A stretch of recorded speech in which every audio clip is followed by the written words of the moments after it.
we're going to talk about solution stoichiometry. Solution stoichiometry is stoichiometric calculations using solutions. The key to solving any solution stoichiometry problem is to convert any given solution properties to moles and proceed as normal as if it was a regular stoichiometry problem. Now I want to mention, if you are not comfortable or you're not experienced with regular stoichiometry problems, you should go back and review regular stoichiometry or watch the video on regular stoichiometry so you can be comfortable with the setup we'll be using in this video. So let's look at an example of a solution stoichiometry problem. How many grams of BaSO4 solid are formed when an excess of BaCl2 aqueous is added to 635 milliliters of 0.314 molar Na2SO4 aqueous? Now, if you haven't heard the aqueous term before, or you haven't seen this parentheses AQ, aqueous simply means dissolved in water. So, BaCl2 aqueous means we have a solution of BaCl2 dissolved in water.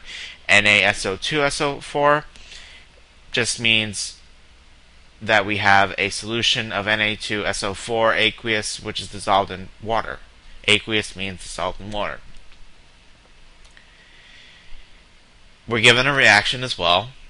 BaCl2 aqueous plus Na2SO4 aqueous yields BaSO4 solid plus 2 NaCl aqueous.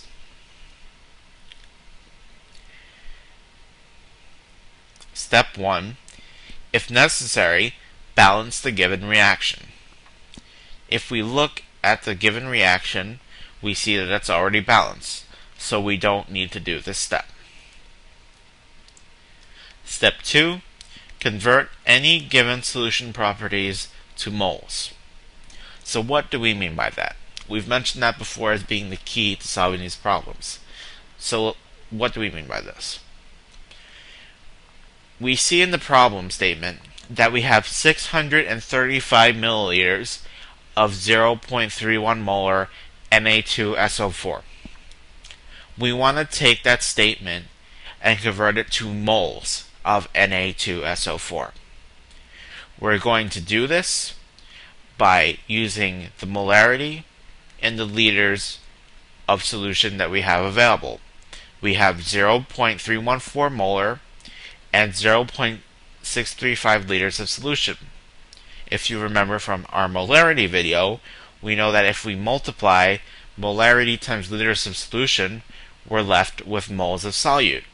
So we're going to multiply our 0.314 molar Na2SO4 times 0.635 liters to give us our moles of Na2SO4.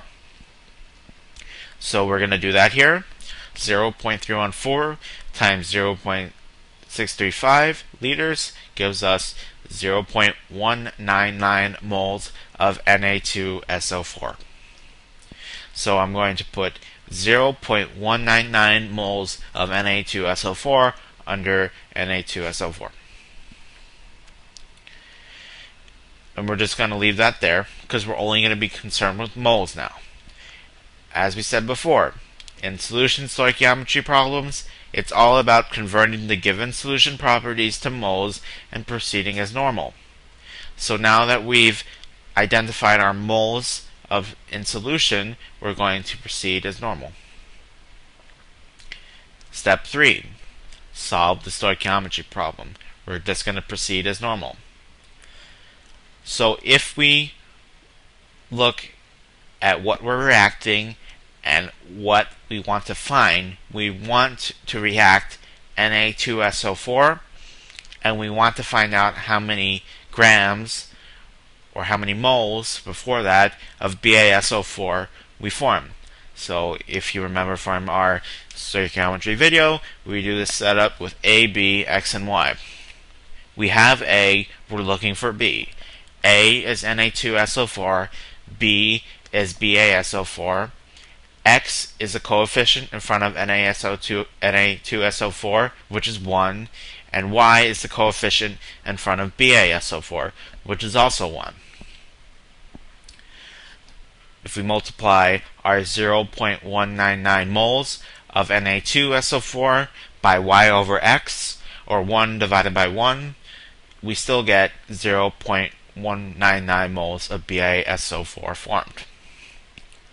Now we're going to convert our 0.199 moles of BaSO4 into grams by multiplying 0.199 moles times 233.389 grams per mole, which is the molar mass of BaSO4, and we get that we form 46.4 grams of BaSO4.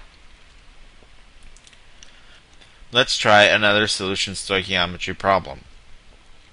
How many milliliters of 3.84 molar HCl are required to consume 4.12 grams of zinc, or Zn? We're also given a reaction. Zn plus 2HCl yields ZnCl2 plus H2. Step 1. If necessary, balance the given reaction.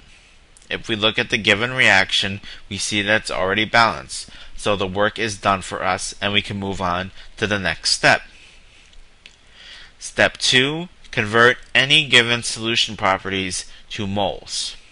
So if we look at what's given to us, we're given 4.12 grams of Zn and a 3.84 molar solution of HCl.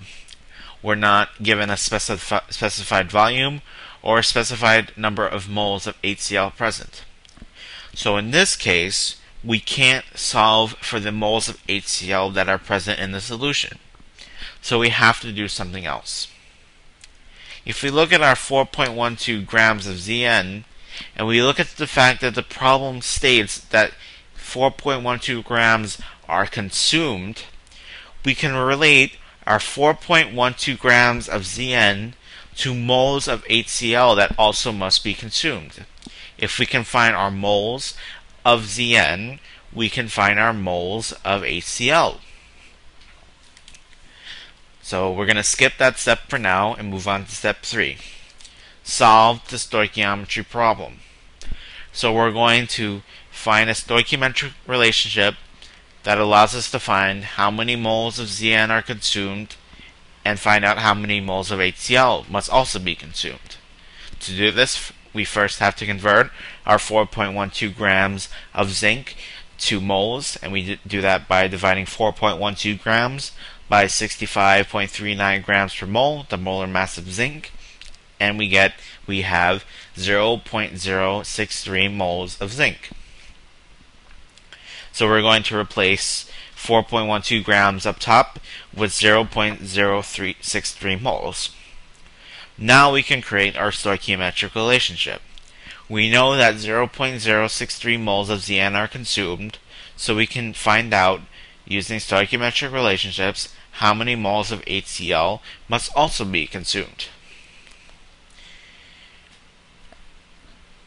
A is Zn and B is HCl.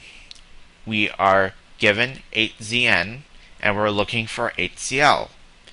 X is the coefficient in front of A, or Zn, which is 1, and Y is the coefficient in front of HCl, which is 2. 0.063 moles times Y over X, or 2 over 1, gives us 0.126 moles of HCl consumed.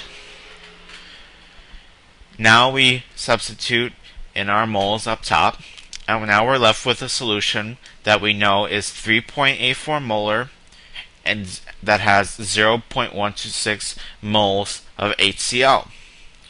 Now we can solve for our volume of HCl solution. We do this by dividing our 0.126 moles of HCl by our 3.84 molar HCl solution to get 0.0328 liters of solution. Next, we convert this into milliliters because the problem asks us to give us milliliters of solution. We do this by multiplying our liters by 1,000 to get 32.8 milliliters of solution, which answers the final question. Let's try another problem. After 2.02 grams of Al has reacted completely with 0.400 liters of 2.75 molar HCl, which is the excess reactant, what is the molarity of the remaining HCl solution? So we're also given a reaction again. 2Al plus 6HCl yields 2AlCl3 plus 3H2. Now, when we see this excess reactant, we need to recognize that this is a limiting reagent problem. We are given 2.02 grams of Al and a limited amount of HCl solution. 0.400 liters and 2.5 molar HCl solution is a limited amount of moles of HCl to react with Al, which means we have two distinct limited amounts of reactant. However, the problem statement has removed the work of the limiting reagent problem by already identifying the limiting reagent for us. Since HCl is the excess reactant, Al is now the limiting reagent, which means Al is anything that involves Al is limiting.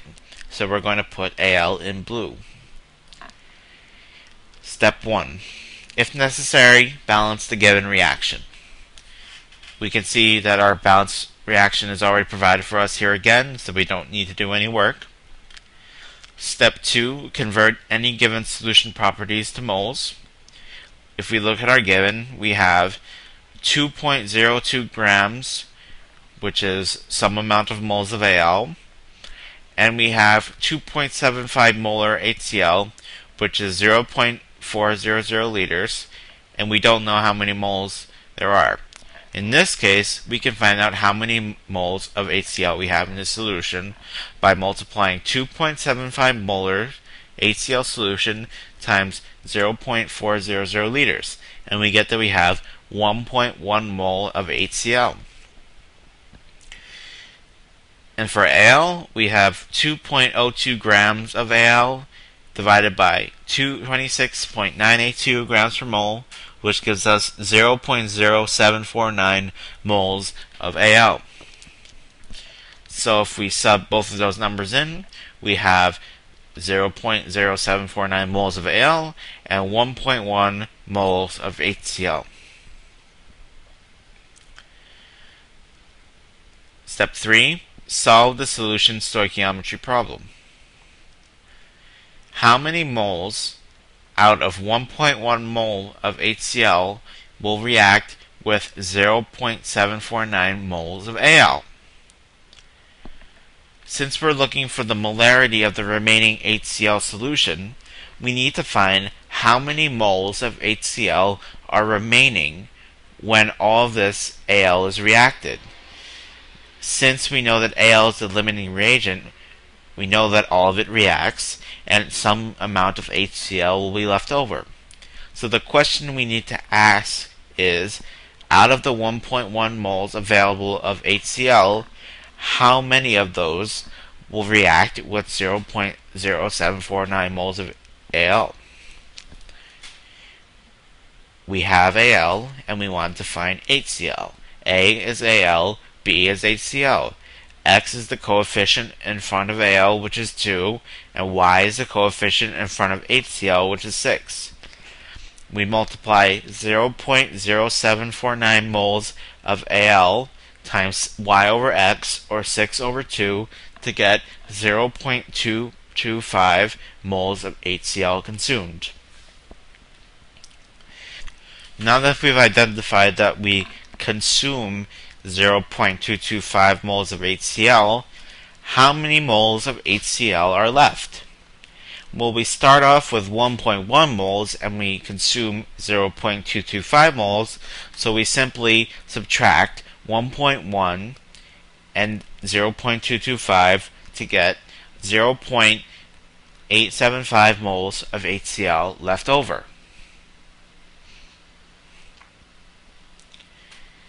We've identified the amount of moles of HCl left over. There is still 4.400 liters of solution, so what is the new molarity? If we have 0.875 moles of HCl and 4.4 liters of solution left over, we simply divide 8.875 moles of HCl by 0.400 liters to get the molarity of the remaining HCl solution. We do that. 0.875 divided by 0.400 liters gives us a molarity of 2.19. So the molarity has gone down from the original solution of 2.75 molar because some of the HCl has reacted with the Al.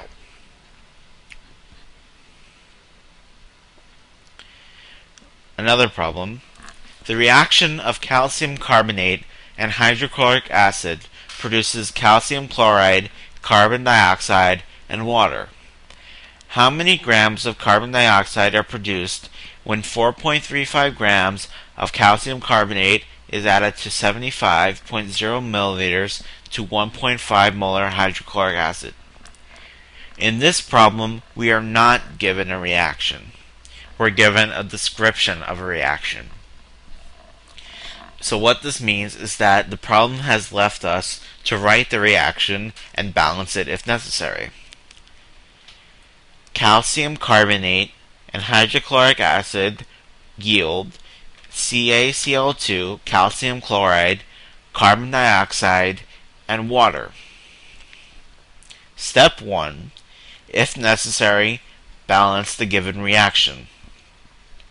If we look at the reaction we've written here, we can see that it's not balanced. For one, we can see we have 2 Cl's on the right side and 1 Cl on the left side, which means it's not balanced. So we need to balance this, and we're going to do that by putting a 2 in front of the HCl so the reaction is now balanced.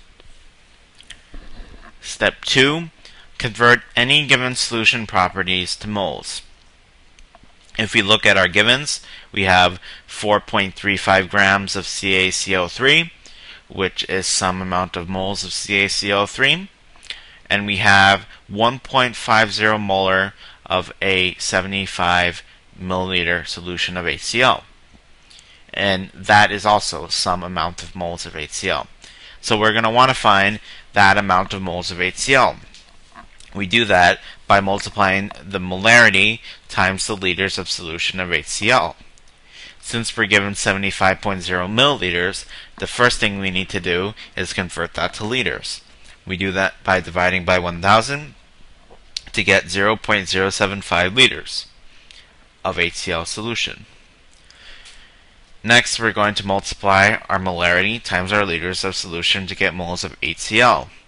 1.5 molar times 0.075 liters of HCl solution gives us 0.113 moles of HCl.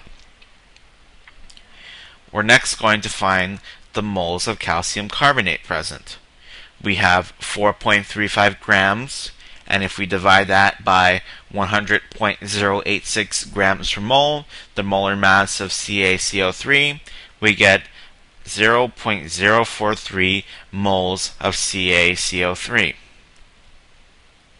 Now that we've calculated 0.043 moles of CaCO3 and 0.113 moles of HCl, we're going to put those numbers on top. Step 3. Solve the stoichiometry problem. Now if we look at the moles that are given, we see that we have 2 distinct limited amounts of reactant. What does that mean? This is another limiting reagent problem. Whenever we have 2 distinct limited amounts of reactant, we have a limiting reagent problem. So we're going to look and find the identity of the limiting reagent. We would need 0.086 moles of HCl to completely react 0.043 mole of CaCO3. I got this by multiplying the stoichiometric relationship between CaCO3 and HCl, which is 2 to 1, to get 0.086 moles of HCl. If we wanted to completely react 0.113 moles of HCl, we would need 0.057 moles of CaCO3 to completely react all of the HCl. And again, I just got this from multiplying the stoichiometric relationship between HCl and CaCO3, which was 1 to 2. So now we're going to identify the limiting reagent by finding out which of these statements is valid, or which of these statements contains the amount of moles that we actually have. Do we have 0.086 moles of HCl, or do we have 0.057 moles of CaCO3? We don't have 0.057 moles of CaCO3, but we do have 0.086 moles of HCl to completely react 0.043 moles of CaCO3, which means that CaCO3 is the limiting reagent. We have enough HCl to completely react all of the CaCO3 present, but we do not have the amount of CaCO3 present to completely react all the HCl. The CaCO3 will completely react before the HCl, making it the limiting reagent. And we're going to put it in blue so we know that the CaCO3 is the limiting reagent. So we have 0.043 moles of CaCO3 and 0.113 moles of HCl. We now want to find how many moles of carbon dioxide are produced so we can find out how many grams of carbon dioxide are produced. If we completely react 0.043 moles of CaCO3, we will produce 0.043 moles of CO2. We know this because if we look at the balanced reaction, we see that there is a 1-to-1 mole ratio between CaCO3 and CO2. The coefficients are 1 and 1 on both. So we're just going to be multiplying 0.043 times 1, which comes out to be 0.043. And finally, we convert 0.043 moles of CO2 to grams by multiplying it by 44.009 grams per mole, which is the molar mass of CO2, to get 1.892 grams of CO2.